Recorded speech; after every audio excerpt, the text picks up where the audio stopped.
There are moments in life when the harder we try, the further we seem to fall behind. Moments when effort turns into pressure, passion turns into fear, and the simple joy of doing something we love quietly disappears.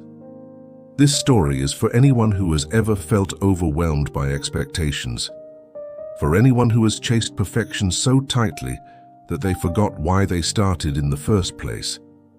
What you're about to hear is not just a story about pottery. It's a quiet reminder about trust and about patience, and about the surprising truth that sometimes, the moment you stop forcing the outcome, life begins to shape something more beautiful than you ever planned. Let this story unfold slowly and allow it to meet you exactly where you are. In a quiet valley where mornings arrived softly and evenings lingered in warm shades of gold, there was a small village known for its handmade crafts. People there worked with their hands and lived at an unhurried pace, believing that good things were shaped slowly, not forced into existence. Among them lived a young potter named Elena. Elena had learned her craft from her father, who had passed down not only his tools but also his patience. As a child, she would sit beside him for hours, watching the wheel spin while his hands moved calmly, confidently, almost lovingly, as if the clay were alive. By the time Elena was grown, her pottery was admired throughout the village. Bowls, cups, and vases shaped by her hands were praised for their balance and quiet beauty. Yet inside Elena, something had changed. With every compliment she received, a new fear quietly took root. She began to worry about whether her next piece would be just as good, then better, then flawless. What once felt natural slowly became heavy.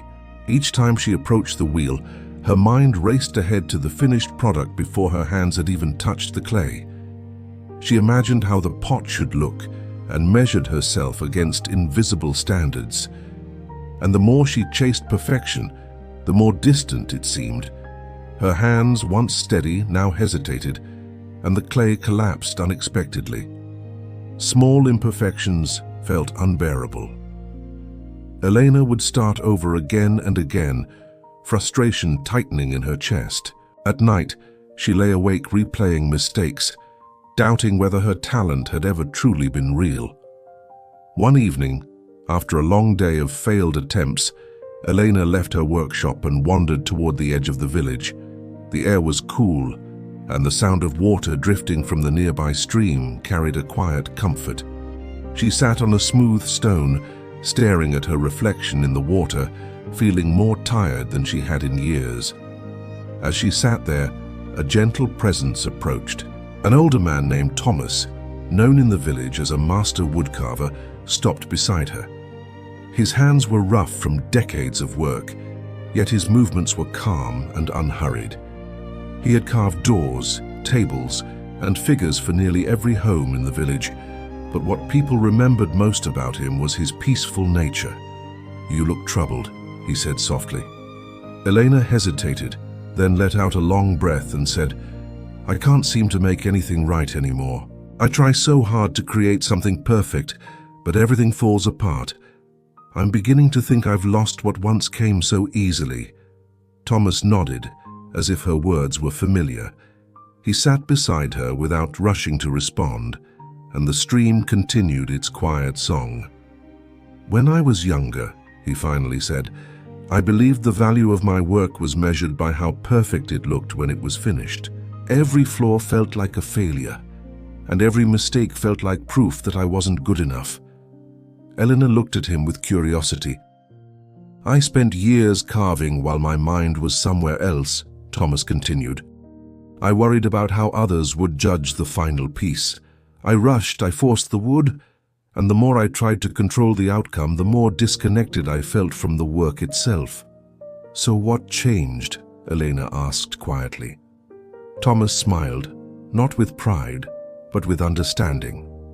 "One day, after ruining a piece I had worked on for weeks, I stopped. I put my tools down, and for the first time I paid attention not to what I wanted the carving to become, but to what it was in that moment." He explained how he began to notice the grain of the wood, the resistance beneath his tools, and the rhythm of each careful movement. He stopped asking whether the piece would be admired and instead focused on whether he was present.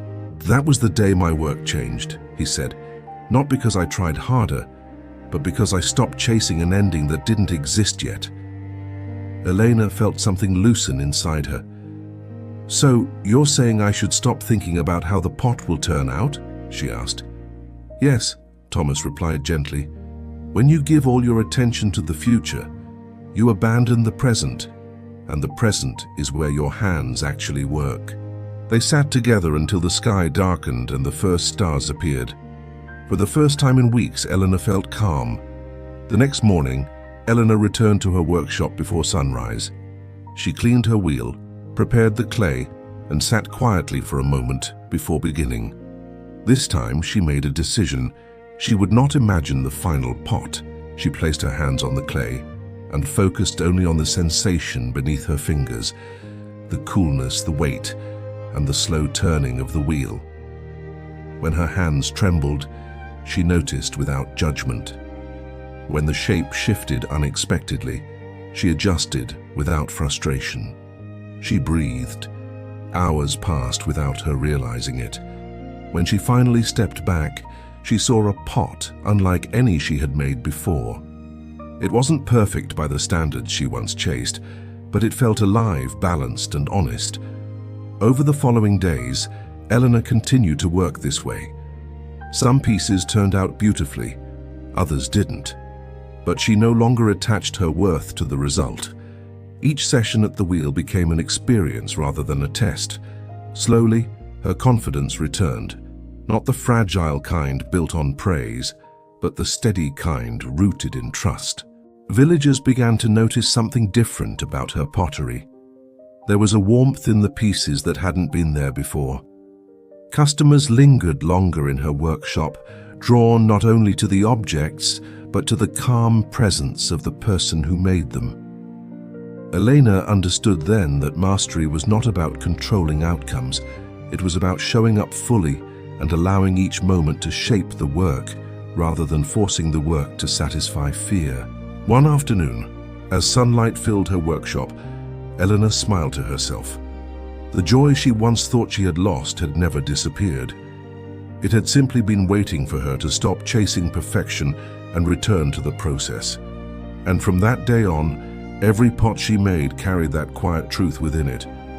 If this story spoke to you, take a moment to reflect on where you may be focusing too much on the outcome and not enough on the journey.